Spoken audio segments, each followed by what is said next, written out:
My first guest is the governor of the great state of Texas. He is a really good guy who, for the last couple of years, has literally weathered storm after storm in Texas. I have a lot of family that grew up in Houston. It's one reason I never came to Texas to go to college, because it was my mother's family and they were all Aggies, and I'm kind of, I like the Longhorns better. So I avoided that fight and went to Georgia instead of coming to Texas. But all of my mom's family lives in the Houston area. There are houses that I went to as a kid that are no longer there. Texas has changed, and Governor Abbott has literally weathered these storms with the state and seen this state overcome so much in the last few years. I'm sure stuff he didn't expect to have to deal with as governor, and yet he's done that. From fires in the west to flooding in the east to making Texas, well, as someone from Georgia who consistently has been rated the state the best to do business in, to suddenly see Texas steal that title away from us in the last couple of years and become again the best state to do business in. My first question to the governor is going to be very simple. There may be someone I work with who may be a radio producer of mine who got off the plane in Texas and said, I just think Texas is overrated. He's from Montana. I actually think maybe Texas isn't rated highly enough. And so I would like, with no further ado, to introduce the governor of the great state of Texas, Greg Abbott. Good to see you. Good to see you. Welcome back to Texas. Thank you very much.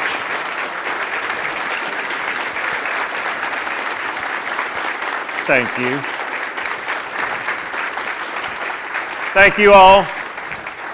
I know you're going to ask me some questions, but I have a first question for you. All right. And that is, I need the name and address of that person who said that Texas is overrated. I fired him. As the former Attorney General of Texas, I know how to arrest people.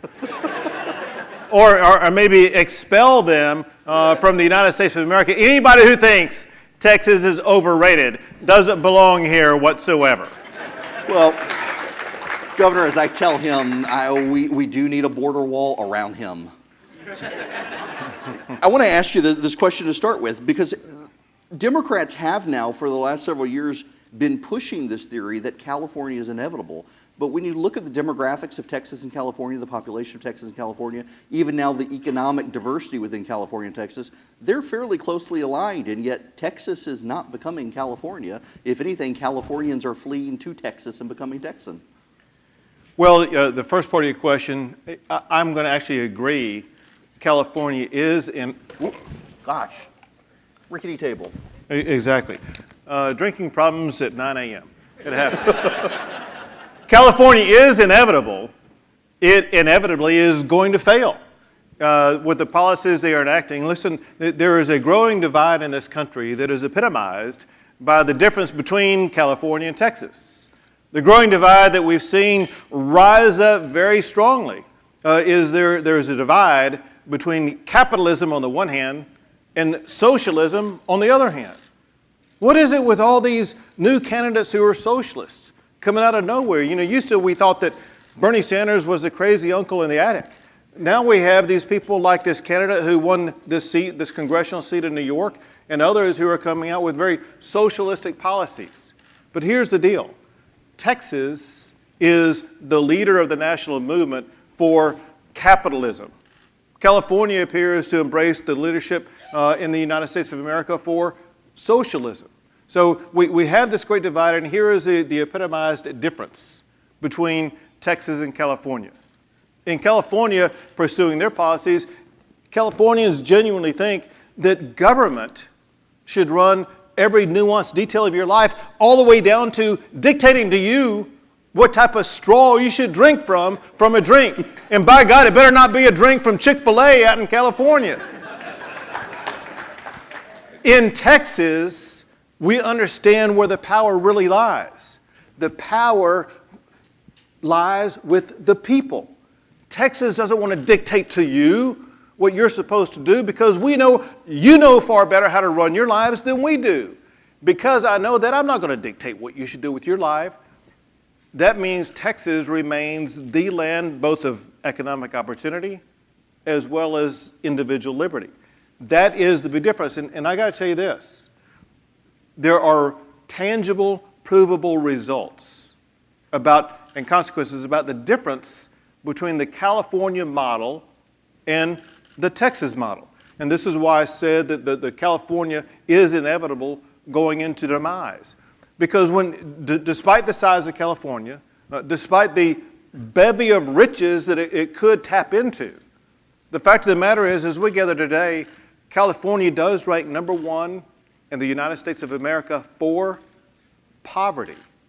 California ranks number 2 in the United States of America in another category that's bad, and that is it's the second highest cost of living. Number 1 would be Hawaii. Whereas at the very same time, Texas ranks number 1 in the United States, not just for doing business, but also for economic opportunity as well as individual liberty.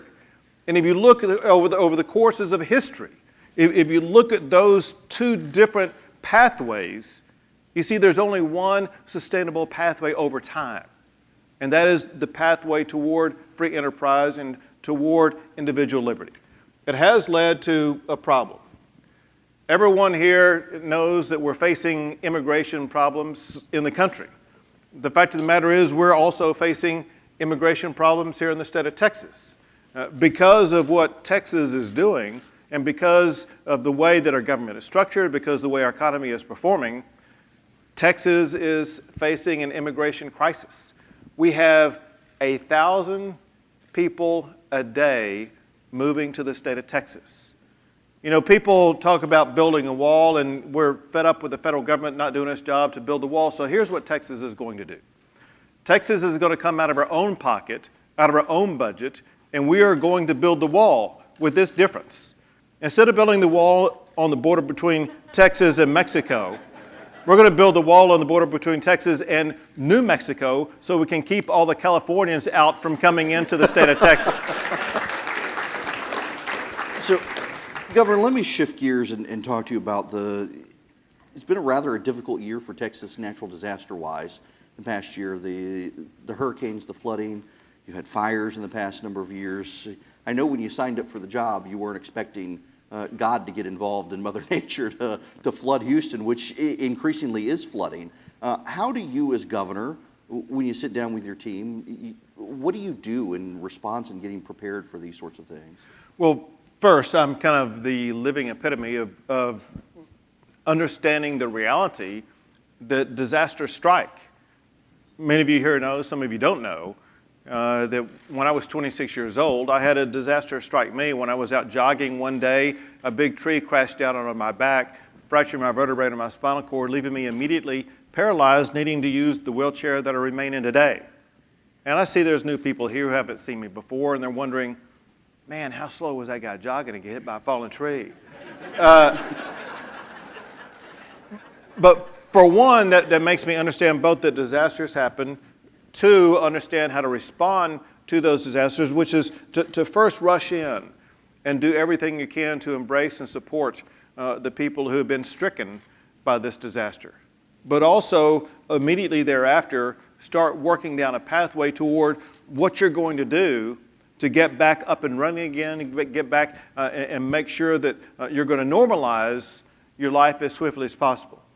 That said, I will tell you, Eric, that the reality is that the way that Texas responds best to these disasters, whether it be what happened with Hurricane Harvey, whether it be, for those who don't know, we had another what I'll call a disaster with regard to a school shooting in Santa Fe, Texas at the end of the school year this past May. And whether it be that or anything else, one thing I have found about Texas that I've known being a native Texan is there is a unique resilience that Texans have in their ability to respond to these times of disaster. With regard to the shootings, whether it be in Santa Fe or what happened in Sutherland Springs, there's one very profound response that I found when I was there. For both the shooting in Sutherland Springs as well as in Santa Fe, I was on location within hours after those events took place. And from the very moment that I arrived at both of those events, as well as through the ensuing days thereafter, I found something that is so heartening to see that it still exists very powerfully here in the state of Texas. And that is Texans' reliance on faith and trust in God and to help pull them through a disaster. It's exactly what I found to put me back on the road in the aftermath of overcoming the tragedy that put me in a wheelchair. It's the same thing that puts Texans back on the pathway. But a second thing, and everybody here, whether you're from Texas or not, you can remember this because I have no doubt everybody in the room saw the images on TV in the aftermath of Hurricane Harvey. You saw what used to be roadways turn into rivers. And you saw the way that people in the early morning would take out their bass boat and go into what are now rivers that were formerly roads and go up and down these waterways, finding people they can rescue. I can vividly remember this woman who was carrying a child in her arms about to be swept away by swift currents of water going down this street, and somebody coming up in a boat asking if they can help her. And they rescued her, pulled her into the boat, her and her child, and saved their lives. That wasn't an isolated incident. There were thousands upon thousands of people whose lives were rescued, in part because of first responders, but in large part because of average Texans getting out, helping each other. 2 points about this. One is, when you saw these multitude of rescues by our fellow Texans going out and helping out, think about what you saw, because you saw these images on TV. When they pulled up to a person who needed to be rescued, they didn't ask what your race was, what your religion was, what your beliefs were. They didn't ask who you voted for in the last election. All that mattered, they asked you, do you need help? And if they said yes, they pulled them to rescue. So this is a state where people are going to help each other. But the second thing goes back into your larger context of what you're talking about, and that is, why is it that Texas is such a magnet for job growth, for people moving here? I will tell you, in the large number of companies that are moving to the state of Texas, I always ask the CEOs the very same question. Why is it that you're abandoning California or wherever and coming to the state of Texas? Thinking they're going to tell me, well, the reason is because your taxes are lower, your regulations are more reasonable, and all that's true, but that is not the answer they give to me. Instead, the answer they give to me actually is the same answer I get every single night. And I will tell you, I was at an event in Dallas last night with pediatric dentists. And I said, how are things going? They said, things are going great. They said, they said, we're expanding. And I said, well, tell me what you like best.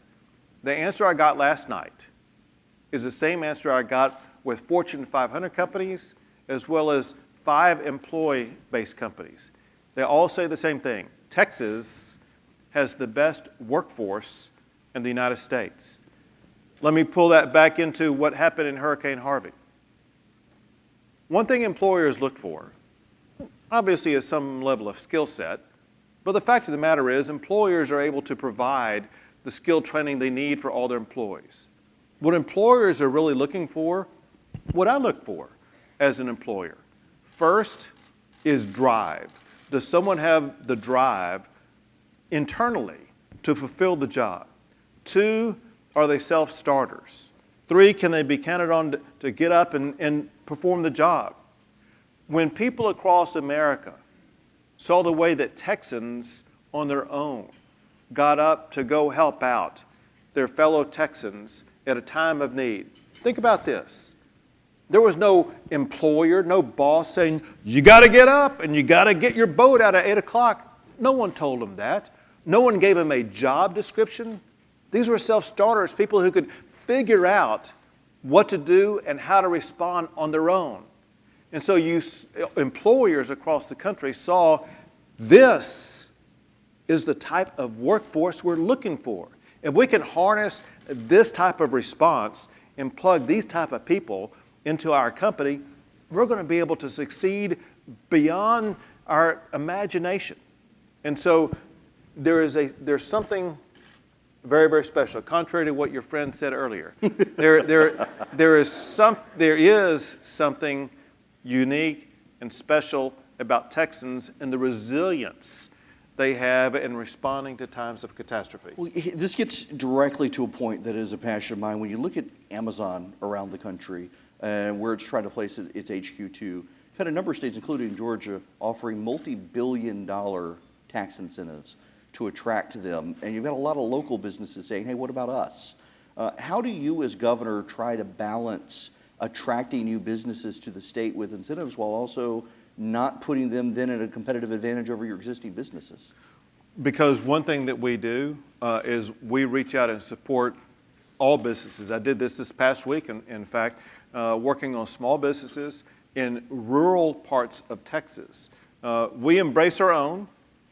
We obviously want to make it attractive for others to come in. And the fact of the matter is, the real reason why Amazon is considering Texas, and I will tell you, in those stories I gave you about all these different companies saying that Texas has the best workforce, one of the companies whose executives told me that was Amazon. I was out at a location where we were doing a ribbon cutting on a new Amazon facility in Schertz, Texas, and I asked them that question, why are you opening up so many facilities in the state of Texas? And they were one of the ones who told me it's because of your workforce.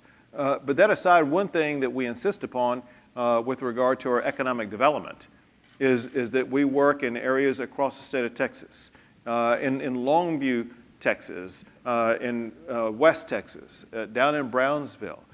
We want to make sure that the wealth is spread, and because of that, we're having record unemployment in every region of the state of Texas. Sure, our overall number has hit a record low this past year with regard to unemployment rates, but very importantly, it is the unemployment is touching every single sector. African American unemployment, Hispanic unemployment, women unemployment. You can go through every single demographic group, and there's more Texans with more jobs in every demographic group than ever before. And so we work at developing the entire economy, and candidly, the reason for that is because Texas has the superior model to attract people into the business world. Well, unfortunately for those of us who live in Georgia, you just became the #1 place again to do business, which you seem to like steal from other states regularly.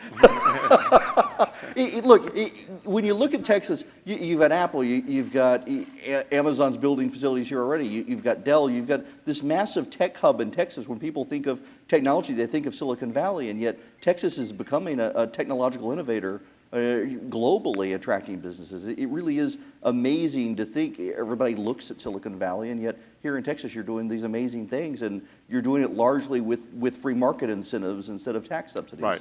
Well, you have all that. I'll give you another example of a tech behemoth. I think it's the largest, if not it's the second largest software company and maybe cloud-based company in the world. Oracle, I don't know exactly what the rankings are, but it's got a bunch of nods, yes, up there. To give you an example, and that is this past March, Oracle opened up a 27-acre campus right here on the river, just on the other side of I-35 in downtown Austin. But the interesting story is that the week after they opened up that 27-acre campus, there was a story saying that they are now already going to expand even further. But more powerfully is this point. Yes, Austin is known as a tech hub. The reality is, as we gather today, there are more high-tech workers in Dallas than there are in Austin, Texas. And if you look at the array of our economics here in the state of Texas and the economic diversity, tech plays a key component. In Houston, though, we have the world's largest medical center, and we're about to expand it further because we just announced the attachment to that world's largest medical center of a new biotech center that will increase the size of the Texas Medical Center by a third.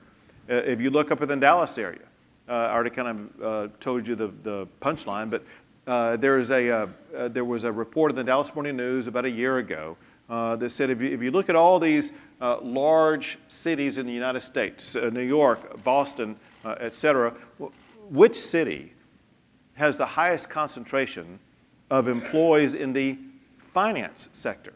Is it New York, is it Boston, or is it the Dallas area? Obviously, I wouldn't be telling you if it weren't the Dallas area.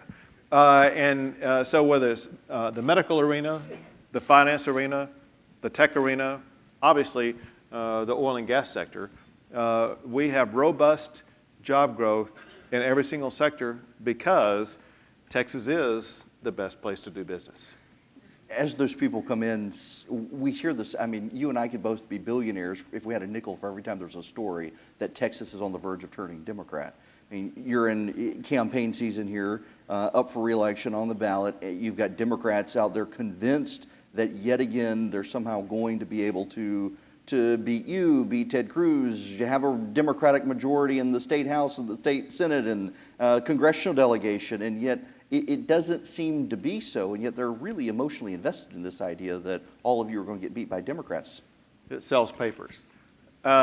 Listen, I saw this story take place so many times 4 years ago when I had that pitch to battle with Wendy Davis on the opposite side.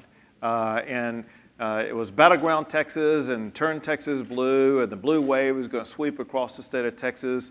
And when the final score was posted, I beat Wendy Davis by more than 20 percentage points. Texas is going to stay red.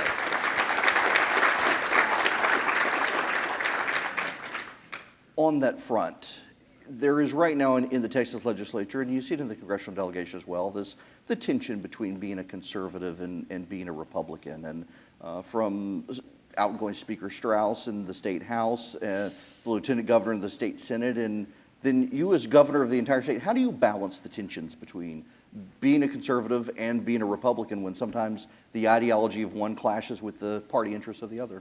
Well, to be honest, it's pretty easy. And that is, it's like most things in life, and that is, there is a foundation upon which Texas conservative policies are based, and there's always things around the edges of that. The foundation is very simple. And what's cool about this is this foundation is scalable and replicable. You can do it at the federal government, the state government, the local government. And that is, we have 5 core principles that if we achieve these 5 core principles, everything else takes care of itself. 1, keep taxes low and cut them whenever possible. 2, always find ways to cut regulations, to reduce the burden that regulations put on businesses trying to grow. 3, keep Texas a right-to-work state to avoid the union abuses that you see in some other states. 4 is ensure that you have the rule of law. You mentioned earlier on, right before I came up, you saw no problem with regard to California having sanctuary city policies. A sanctuary city policy is the epitome of the abandonment of the rule of law. And the abandonment of rule of law leads to chaos, lawlessness, and danger. And I have a problem. Listen, you will never have anybody on this stage who has fought more for upholding the 10th Amendment than myself, which epitomizes states' rights and giving states the ability to chart their own pathway. That's fine up to the point of violating the law. Everybody has to follow the law. Once that fundamental rule is violated, it leads to chaos and danger for everybody. And then the last of the 5 is develop a good quality workforce, which I've already told you about, and that is that employers are coming here because of the high quality workforce that we have. And so I work every day to make sure that we maintain that foundation, those fundamental principles, knowing that if we do that, Texas will continue to be the #1 state in the greatest nation in the history of the world. On the sanctuary city issue in Austin, it's somewhat funny that several reporters have come in and having a conservative conference in Austin. The plastic bag ban. I've seen several restaurants around here having the signs up, "No straws here." And how do you balance the localism tensions of liberal cities like Austin with the greater whole of Texas that doesn't necessarily share those values? It's easy. We don't tolerate it. You mentioned the bag ban, and because you're not from here, you wouldn't know. But in June, we had challenged that in court. In June, the Texas Supreme Court came out with an opinion saying that all of these attempts by local authorities to ban bags was preempted by state law that already had a regulation with regard to the use of bags. And hence, by law in the state of Texas, there is no longer a bag ban. We've seen other efforts by certain local entities. For those who are not familiar with Texas, there is a town north of Dallas-Fort Worth. The name is Denton. And a few years ago, Denton decided, by golly, they were going to impose a ban on fracking. Here's the deal. In Texas. Yeah, exactly. We have multiple regulatory agencies already that govern fracking. In Texas, we have the Railroad Commission, which is in charge of regulating the oil and gas industry. We have Texas Commission on Environmental Quality. We have the EPA, of course, et cetera. My point is this. We have a multitude of regulations that look at every type of fracking going on. We cannot have 1,000 cities in the state of Texas or 254 counties in the state of Texas imposing their own regulations on fracking. And so the state of Texas overrode the fracking ban that didn't try to pass. Last session, Texas once again had to come out and override one of these liberal agenda items here in Austin, Texas, where Austin imposed rules and regulations that de facto banned Uber and Lyft from being able to operate in Austin, Texas. And we said Texas is not going to tolerate that brand of regulation, and so the state legislature overrode it. Same thing is going to happen this coming session with some other things. And I might add also, and that is, you mentioned sanctuary cities, and I'm guessing everybody here knows, this last session, Texas also passed a law that assigned banning sanctuary city policies in Texas. I was going to wind down here, but you mentioned something, and I've just got to ask you one last question. Is it time to change the name of the Texas Railroad Commission since it deals with oil and gas? Count me in. I'm in favor of it. I've never understood that one. Listen, Texas really is. I think it's a phenomenal state. A friend of mine in Alaska points out that everybody says Texas is big, but you could cut Alaska in 4 pieces and it'd still be bigger than everything. But that's all they've got. Texas seems to have everything else. And it's been remarkable these last number of years watching you as governor, coming from a long line of great Texas governors and just continuing to build on the economic success of the state. And I would like to thank you for hanging out with us this morning. I could just quickly add one point, and that is the reason why, independent of who is governor of the state of Texas, it is the people and the heart and soul of the people of the state of Texas that make the state great. Our job is just don't mess it up. Well, remarkably, you do have the New York Times lament the fact that people move to Texas and develop Texan-like behaviors, and they seem very perplexed that a hipster from Seattle moves to Austin and becomes more conservative even in Austin. It's a remarkable thing. Thank you very much for taking the time out this morning. Good to see you. Thank you. Thanks. Governor Greg Abbott. Thank you all. Thank you.